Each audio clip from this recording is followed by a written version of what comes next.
quem vai conversar conosco, vai comentar as notícias no Jornal da Manhã, segunda edição, é a Cristina Grêmio. Olá, Cristina, muito bom dia. Bom dia, Marcelo. Bom dia a todos que nos assistem. Cristina, nós tivemos aí uma longa participação do presidente Bolsonaro. Eu vou fazer um contexto para você. Ele fez uma comparação do seu governo, a escolha dos ministros, pediu para os empresários aí reunidos aqui em São Paulo fazer uma comparação, ressaltando os seus ministros, colocando ministros que foram presos no passado, toda essa situação, fazendo um balanço da sua gestão, o impacto da pandemia, aquilo que poderia ter acontecido. Daí nós começamos aí um discurso mais forte, ele parabenizando o ministro Fachin pelas decisões contra as questões que envolvem a subida do morro da polícia no Rio de Janeiro. Lembrou que Fachin também coordena o TSE, o Tribunal Superior Eleitoral, e também foi ele quem restabeleceu os direitos políticos do ex-presidente Lula. A partir daí, ele falou a questão da liberdade, das 4 linhas, né, da Constituição, que ele joga dentro dessas 4 linhas, mas tem gente lá na Praça dos Três Poderes que não, e ninguém pode tudo no Brasil. Ele falou da questão indígena também, o questionamento que é feito lá pelo Supremo. Vamos começar com essa parte aí, Cristina, que já é bastante coisa, e a gente vai colocando outros temas que foram debatidos aqui pelo presidente Bolsonaro. Bastante coisa mesmo, Marcelo, e veja que é tudo verdade, não tem uma única fake news, para usar as palavras que a oposição adora jogar ao vento aí, nesses discursos do presidente, e de novo, nesse de hoje também não tem. Veja que ele está colocando o que o governo tem feito e comparando com governos anteriores recentes. Falam tanto, né, toda vez que sai algum ministro, antes dessa última leva de ministros que saíram para concorrer efetivamente a um cargo público, e a legislação eleitoral determina isso, mas antes disso, toda vez que saiu um ou outro ministro, os poucos ministros que saíram, né, do governo Bolsonaro, havia um questionamento: debandada de ministro, os ministros não aceitam corrupção, não aceitam isso, não aceitam aquilo. Nada foi provado até hoje contra o governo Bolsonaro, saíram por desavenças políticas, e isso acontece absolutamente em todos os espectros políticos. Agora, veja, eu lembro, acho que foi no primeiro governo da ex-presidente Dilma, que houve 87 trocas seguidas de ministros, 87 trocas por denúncias de corrupção. Era um atrás do outro, havia semanas que tinha 2 ou 3 ministros que caíam. A gente, infelizmente, se acostumou com aquilo e não lembra agora da paz que é a gente viver sem grandes denúncias de corrupção. Há uma ou outra denúncia pontual aí, até agora nada, absolutamente nada comprovado. Olha que teve uma CPI ali que foi apelidada justamente de CPI do circo, porque nada provou, atirou muito para cima do governo, mas nada provado, tanto que, enfim, na própria PGR as investigações não foram adiante. E agora a gente ouve no Ministério da Educação, a gente também não caminha muito aquela investigação ali, aparentemente não tem uma ligação muito direta com o ex-ministro da Educação, enfim, saberemos mais para frente, mas é tão diferente você viver num governo em que se respira respeito à Constituição, apesar dessa barulheira toda aí da oposição, do judiciário atuando como partido político. A gente vê um governo governando, ou pelo menos tentando governar dentro do possível ali, porque realmente a oposição é muito barulhenta e muito ferrenha. Agora, não se fala mais de corrupção, então o brasileiro realmente precisa comparar, e ele faz bem de lembrar também para o empresariado isso, precisa comparar com governos anteriores. Nós estamos num ano crucial, em que nós estamos vendo um bandido descondenado concorrendo a cargo de presidência da República com o apoio de parte importante da imprensa, um jornalismo infelizmente militante, e com o apoio de banqueiros, de operadores do mercado financeiro que lucraram demais na era Lula, enquanto o povo empobrecia, e as mentiras sendo jogadas de que Lula acabou com a fome, de que, enfim, Dilma Rousseff foi uma continuidade do governo Lula. Mentira! Dilma Rousseff provocou a maior recessão da história, e parte do desemprego que a gente enfrenta hoje não é apenas por causa de uma pandemia, e olha, colocando esse apenas muito entre aspas, porque foi a pandemia vivida pela nossa geração, nenhuma outra geração viva ainda pegou um problema econômico e de saúde tão intenso quanto esse, e agora uma guerra que também está afetando muito o pós-pandemia. E Dilma colocou o Brasil na pior recessão da história. Lula colocou o Brasil numa rota de corrupção como programa de Estado. Ele institucionalizou a corrupção. Como disse, e bem disse, um dos advogados de um daqueles empreiteiros na época da Lava Jato, no Brasil não se coloca um paralelepípedo sem desviar recurso público. Isso era na era Lula. Hoje em dia a gente não ouve mais falar. Há denúncias pontuais, o Covidão do Nordeste está aí ainda sendo investigado. Esperamos que governadores e prefeitos corruptos sejam punidos, sim.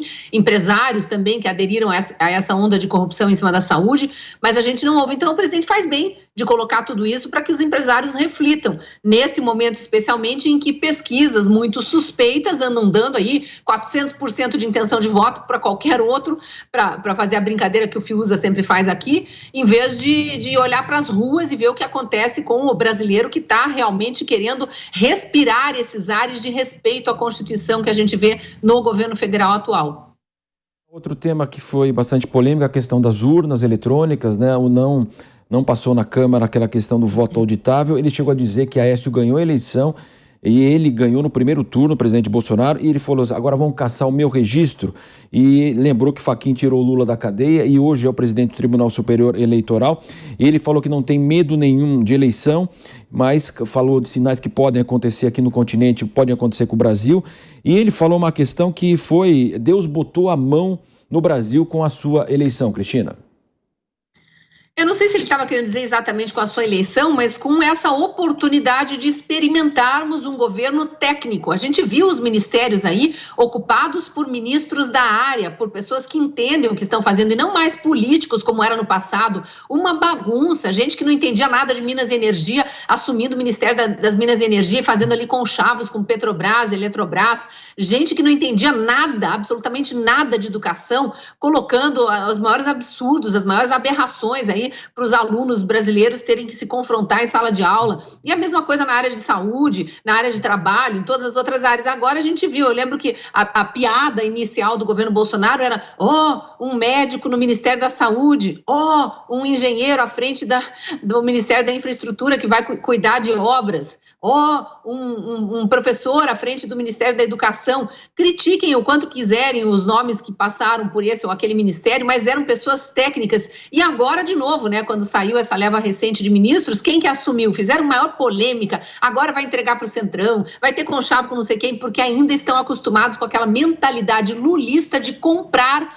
partidos aliados para ter apoio no Congresso, achando que presidencialismo de coalizão é presidencialismo de mensalão, e aí já especulando que Bolsonaro aderiria àquela forma de governar, colocando políticos corruptos para governar as pastas ministeriais, e não, quem ascendeu foram os secretários executivos, que eram os segundos nomes na linha de cada ministério, e está tudo funcionando bem. Então ele faz bem de lembrar isso, porque a gente realmente vai ter que daqui até outubro relembrar para os esquecidos, para os adormecidos e para os mentirosos, para desfazer as mentiras que vêm sendo plantadas, o que a gente viveu, o inferno que os brasileiros viveram durante 15, 16 anos aí, nos governos Lula, Dilma e Temer, que tentou melhorar um pouco do estrago que havia sido feito antes, mas era aliado de Dilma, foi eleito com Dilma. Se depois se desvencilhou, pouco importa, mas foram os lulistas e os dilmistas que colocaram o Brasil naquela rota.